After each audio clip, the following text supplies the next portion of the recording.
주님께서 여러분과 함께 또한 사제의 영과 함께 루카가 전한 거룩한 복음입니다. 주님 영광 받으소서. 그때 예수님께서 예리코에 들어가시어 거리를 지나가고 계셨다. 마침 거기에 자케오라는 사람이 있었는데 그는 세관장이고 또 부자였다. 그는 예수님께서 어떠한 분이신지 보려고 애썼지만 군중에 가려 볼 수가 없었다. 키가 작았기 때문이다. 그래서 앞질러 달려가 돌무화과 나무로 올라갔다. 그곳을 지나시는 예수님을 보려는 것이었다. 예수님께서 거기에 이르러 위를 쳐다보시며 그에게 이르셨다. 자케오야, 얼른 내려오너라. 오늘은 내가 네 집에 머물러야 하겠다. 자케오는 얼른 내려와 예수님을 기쁘게 맞아들였다. 그것을 보고 사람들은 모두 저희가 죄인의 집에 들어가 묵는군 하고 투덜거렸다. 그러나 자케오는 일어서서 주님께 말하였다. 보십시오, 주님, 제 재산의 반을 가난한 이들에게 주겠습니다. 그리고 제가 다른 사람 것을 횡령하였다면 네 곱절로 갚겠습니다. 그러자 예수님께서 그에게 이르셨다. 오늘 이 집에 구원이 내렸다. 이 사람도 아브라함의 자손이기 때문이다. 사람의 아들은 잃은 이들을 찾아 구원하러 왔다. 주님의 말씀입니다. 그리스도님 참여합니다.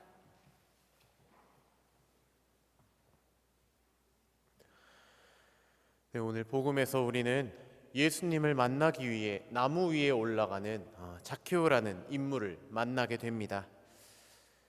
오늘 복음은 이 자케오라는 인물이 키는 작지만 돈은 많은 부자라고 묘사하고 있습니다. 자케오는 예수님께서 오신다는 소문을 듣고 예수님을 한번 보기 위해 나무 위로 올라갔고, 그런 자케오를 목격한 예수님께서 그의 집에 방문하자 자신이 가진 재산의 절반을 가난한 이들에게 나누어 주고, 또 자신은 예수님께 합당한 자녀로 살겠다고 다짐까지 합니다. 이러한 자케오의 모습을 바라보면서 문득 의문점이 생기게 됩니다.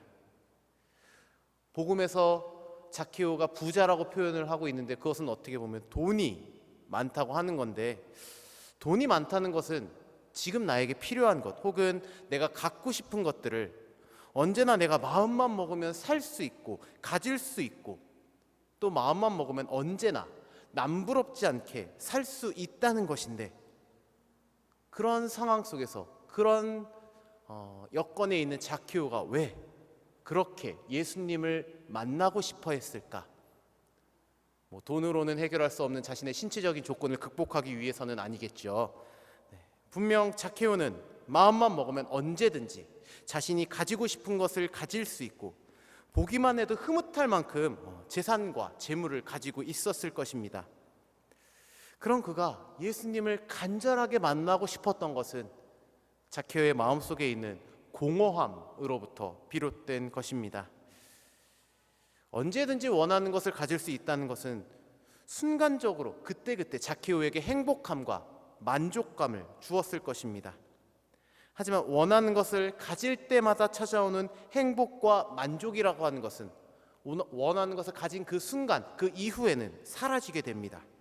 그리고 자케오는 다시금 자신을 만족시켜줄, 자신을 행복하게 해줄 것을 얻기 위해서 자신의 재산을 사용하고 또 재산을 모으는 행동을 반복했겠죠. 그리고 그 과정 속에서 순간적으로 행복하지만 그 행복이 사라지는 공허함을 반복하게 되었을 것입니다.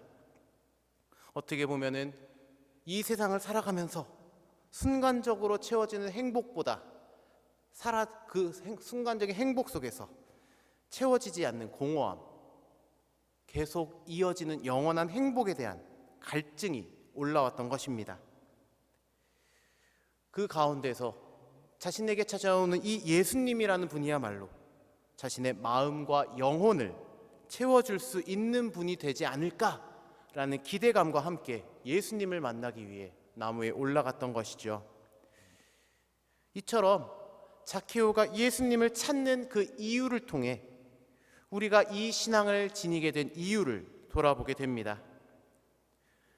우리가 이 세상을 살아가면서 무언가 우리가 하고 싶은 것을 하기 위해서는 언제나 돈이 필요하다고 이야기합니다. 그리고 이 돈을 모을 시간이 필요하고 그 돈을 모았을 때 내가 하고 싶은 것을 할 수 있는 시간이 필요하다고 합니다. 자, 한번 상상을 해보는 거죠. 그렇게 돈도 모였고 시간도 확보했습니다. 그래서 내가 하고 싶은 것을 하고 있습니다. 하고 싶은 것을 한다는 것이 행복하겠지요. 그 다음에 무엇이 남을까요? 계속 하고 싶은 것을 해서 행복을 계속 채워주거나 혹은 그것으로 채워지지 않을 때 새롭게 나를 행복하게 해줄 무언가를 찾아야 되고 그것을 할 수 있는 시간과 돈을 또 들여야 할 것입니다. 그 과정을 반복하게 되는 것이죠. 하지만 우리의 마음과 영혼은 이렇게 계속 반복해서 채워주는 행복이 아니라 사라지지 않는 영원한 행복을 갈구하게 됩니다. 그리고 그 영원한 행복이라고 하는 것은 우리 신앙 안에서는 시간과 돈의 구애를 받지 않습니다. 언제든지 지금 당장이라도 우리가 예수님 안에서만 누릴 수 있는 사라지지 않는 행복을 찾고자 한다면, 누리고자 한다면 우리는 손쉽게 우리가 원하는 말씀을 통해서 혹은 우리가 참여하고 있는 이 미사 성제를 통해서 우리의 마음과 영혼의 행복을 찾을 수 있고 누릴 수 있습니다. 세상이 말하는 효율성의 관점에서 보더라도 세상이 주는 행복보다도 훨씬 우위에 있는 행복이 되는 것이죠. 예수님의 말씀을 듣고 예수님을 믿으며 그분께 희망을 두고 살아가고자 하는 우리는 지금 어디에서 행복을 찾고 있는 걸까요? 우리는 어떤 행복을 바라며 살고 있을까요? 우리는 당장은 큰 만족과 쾌감을 주지만 영속성을 지니지 못하는 세상의 행복이 아니라 우리의 마음과 영혼에서 사라지지 않는 영원한 행복을 찾을 수 있는 곳, 바로 예수 그리스도를 향해 우리의 시선과 마음을 둘 수 있어야 할 것입니다. 우리가 가장 바라는 행복이 우리의 신앙 안에서만 이루어질 수 있다는 믿음을 기억하고 그런 주님의 자녀로 살아갈 것을 다짐하며 이 미사 봉헌하도록 합시다.